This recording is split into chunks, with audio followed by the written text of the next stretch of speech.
much is Trump pocketing off the presidency? That's the headline of an exhaustive new investigation published by the New Yorker magazine. Many payments now flowing to Trump, his wife, and his children and their spouses would be unimaginable without his presidencies. A $2 billion investment from a fund controlled by the Saudi crown prince, a luxury jet from the emir of Qatar, profits from at least 5 different ventures peddling crypto, fees from an exclusive club stocked with cabinet officials and named executive branch. In March, Forbes estimated that Trump's net worth had more than doubled over a year to $5 billion. And a few months later, the New York Times estimated Trump's wealth had grown to $10 billion. Even if Trump hasn't been doing very well in polling regarding the overall favorability of his presidency, his administration, or his policies, at least he's been able to find ways to personally profit off of his time in the White House. So not all has been lost. What's dignity when you could have had $10 billion instead? When it comes to the more specific question as to how Trump has made that money that he would not have made had he not been president, journalist David D. Kirkpatrick looked into it. In a piece he wrote for The New Yorker, he explains how Trump and his family made roughly $3.4 billion because of the presidency, including over $2.3 billion in various crypto ventures. But before we get to crypto, Kirkpatrick explained how the Trump family was able to profit in a way that put them in direct competition with the Trump campaign. I was quite surprised to realize that in addition to the campaign merchandise sold by his campaign, which all candidates and all presidents do, that's money that goes into the campaign coffers that he can't really touch for personal purposes.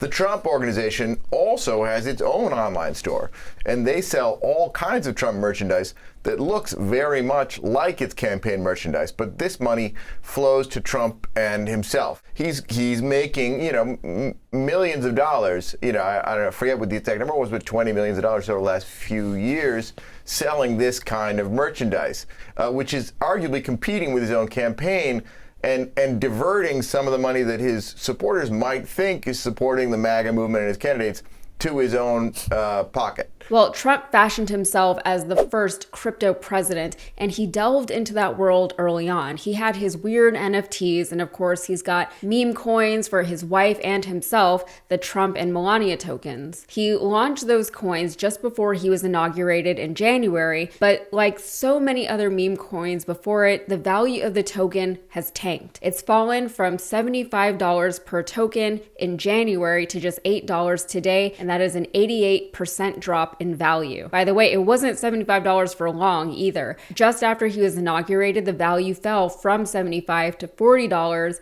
and it's been falling ever since. Melania's coin has done even worse than her husband's, which I guess is understandable. Her coin lost over 98% of its value, and today it sits at just 20 cents per token. So that sounds bad, and perhaps it is bad for Trump, but those early sales, when the coins were valued much more highly than they are today, earned the creators of the coin nearly $100 million in trading fees. Of those creators, one of them is a company that is owned by Trump. The company, CIC Digital, is believed to control roughly 800 million coins as of the February following the inauguration. By May, Trump Org was estimated to have made $320 million in trading fees. So here is Kilpatrick explaining in more detail how Trump makes money off of crypto. He started out by selling NFTs, non-fungible tokens, which are basically sort of digital cartoons of himself. Then he moved on to setting up a company. His family, his son set up a company called World Liberty Financial, and that's done a couple things. It sold a kind of token or online certificate that would ostensibly allow somebody to vote on whatever its futures plans in the crypto business might be. They raised, $550 million selling those tokens, and 75% of that flows to the Trump organization. He then went into details about the meme coins, but he also mentioned that even though Trump's social media platform, Truth Social, has never been profitable and probably never will be, Trump is still making a ton of money off of it. The stock that owns it, Trump Media and Technology Group, trades at a kind of surprisingly high price. And people on Wall Street consider it a meme stock. It trades basically on how people feel about President Trump. And in the last couple months, really in June, that company has done a remarkable thing, which is they've issued new shares of stock. They've sold the stock at their inflated meme coin price, and they've taken that money and they've bought Bitcoin. I calculate that since President Trump owns 42% of that company, he has an ownership interest in that $3.1 billion. So as I was doing this reporting over the last few months, my calculation of their net worth, of his net worth, bumped by, I shouldn't say his net worth, of the amount of money he's made off the presidency, jumped up by $1 billion.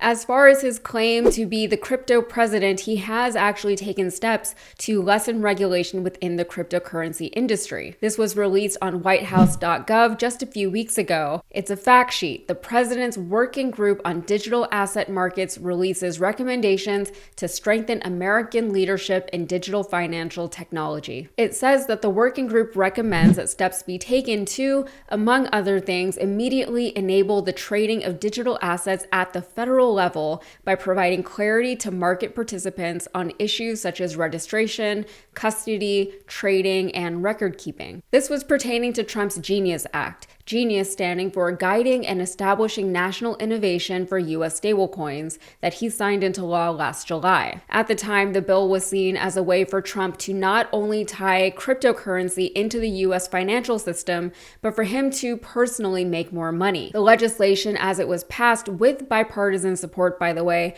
established a regulatory framework for digital currencies and gives way for banks to launch their own stablecoins. While this framework was generally seen to be necessary, critics worry that the bill did little to protect consumers from scams and that it did not take potential conflicts of interest, like the president releasing his own currency and enriching himself, into consideration. Bilal Beydoun, director of democratic institutions at the Roosevelt Institute, said this: "If the president can basically issue his own currency, then the White House just becomes a storefront for personal gain, and the mind can simply run wild with all of the possibilities for corruption." Case in point, this spring, the Trump-backed firm launched its own stablecoin USD1 pegged to the value of the US dollar. In May, it was used by the Abu Dhabi firm MGX for its $2 billion investment in Binance. Every time USD1 is used, the Trump family profits off transaction fees. We're talking about potentially hundreds of millions of dollars in transaction fees,